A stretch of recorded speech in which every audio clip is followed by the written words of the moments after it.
Hi friends, అందరికీ నమస్తే. అందరూ ఎలా ఉన్నారు, ఏం చేస్తున్నారు? నేనైతే ఈరోజు మీతో ఒక 2 నిమిషాలు మీ అందరితో మాట్లాడాలని చెప్పేసి నేను ఈ వీడియో చేస్తున్నాను. అసలు నిజానికైతే ఒక 4-5 రోజుల నుంచి నేను ఈ వీడియో పెట్టాలనుకుంటున్నానండి. కాకపోతే కార్తీక మాసం కదా, మా ఇంట్లో స్వామి ఉన్నారు, తర్వాత మేము హౌస్ కూడా కట్టుకుంటున్నామని చెప్పాను కదా, దానివల్ల నాకు ఈ వీడియో చేయడానికి అవ్వట్లేదండి. విషయం ఏంటంటే లైవ్లో మనకి బ్యాడ్ కామెంట్స్ వస్తున్నాయి. అంటే నాకన్నమాట. అవి కామన్గానే నేను తీసుకుంటున్నానండి. కానీ ఈ మధ్యకాలంలో ఏంటంటే బ్యాడ్ కామెంట్స్ కొంతమంది పెడుతున్నారు. ఆ బ్యాడ్ కామెంట్స్ పెట్టిన వాళ్ళకి నేను సమాధానం చెప్తే వేరే వాళ్ళు ఆ బ్యాడ్ కామెంట్ పెట్టే వాళ్ళకి సపోర్ట్ చేస్తున్నారు. ఇది ఎంతవరకు కరెక్ట్ ఫ్రెండ్స్, మీరు చెప్పండి. అంటే బ్యాడ్ కామెంట్ పెట్టడం తప్పు కాదంట. బ్యాడ్ కామెంట్ పెట్టే వాళ్ళకి నేను రిప్లై ఇస్తే వేరే వాళ్ళు వాళ్ళకి సపోర్ట్ చేస్తున్నారు. నేను అలా సపోర్ట్ చేసే వాళ్ళకి ఒకటే చెప్పాలనుకుంటున్నాను ఫ్రెండ్స్, మీరు బ్యాడ్ కామెంట్ పెడితే మీకు నేను రిప్లై ఇస్తాను, నేను మాట్లాడుకుంటాం. కానీ ఎవరో బ్యాడ్ కామెంట్ పెట్టేదానికి నేను రిప్లై ఇస్తే మీరు మధ్యలో ఎందుకు పసుపు రాసుకుంటున్నారు? మీరు ఎందుకు సపోర్ట్ చేస్తున్నారు?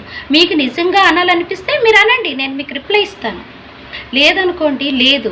అంతేకాని వేరే వాళ్ళు బ్యాడ్ కామెంట్ పెట్టారని వాళ్ళకి మీరు సపోర్ట్ చేస్తున్నారు. అసలు వాళ్ళు ఏం అడుగుతున్నారు అనేది మీకు తెలుసా? వాళ్ళు ఏం అడిగారో మీకు తెలుసా? అలా ఏమీ తెలియకుండా మీరు ఎలా మాట్లాడుతున్నారు? అంటే మీది కూడా అలాంటి స్వభావమేనా? అలా మీరు సపోర్ట్ చేయొచ్చా? నేను చెప్పేది ఏంటంటే, తప్పు చేసేవాడికన్నా తప్పు చేసేవాడికి సపోర్ట్ చేసేవాడు నిజంగా తప్పు చేస్తున్నట్టు. మీరు ఎందుకండి సపోర్ట్ చేస్తున్నారు? ఆ విషయం, అసలు వాళ్ళు ఏం కామెంట్ చేశారు? అసలు వాళ్ళు అడిగే క్వశ్చన్ కరెక్టేనా? ఆ విషయం మీకు తెలుసా?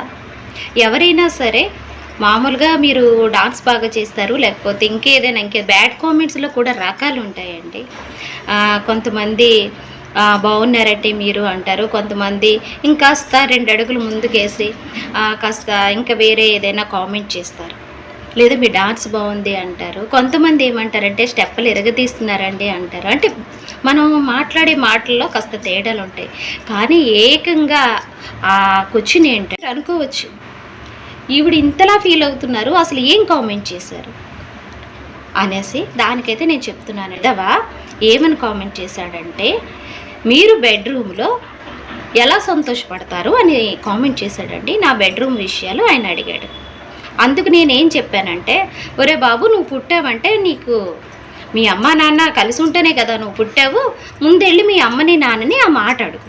మీరు ఏ విధంగా సంతోషపడుతున్నారో అని అడుగు. ఏదంటే మీకు ఇష్టమో అని అడుగు. వాళ్ళని అడిగి తెలుసుకో. ఏ డౌట్స్ వచ్చినా సరే పిల్లలు తల్లిదండ్రులనే అడగాలి. నీ తల్లి వయసున్న నాతో మీరు ఇలా మాట్లాడడం కరెక్ట్ కాదు. లేదు, నీకు పెళ్ళి అయ్యనుంటే అది నువ్వు సొంతంగా తెలుసుకుంటావు. లేదు, నీకు పెళ్ళి కాలేదు కాబట్టి మీ అమ్మని నాన్నని అడుగు అని చెప్పి నేను సమాధానం చెప్పాను. నేను ఇలా సమాధానం చెప్పడం ఏమైనా తప్ప అండి? తప్పేమీ లేదు కదా.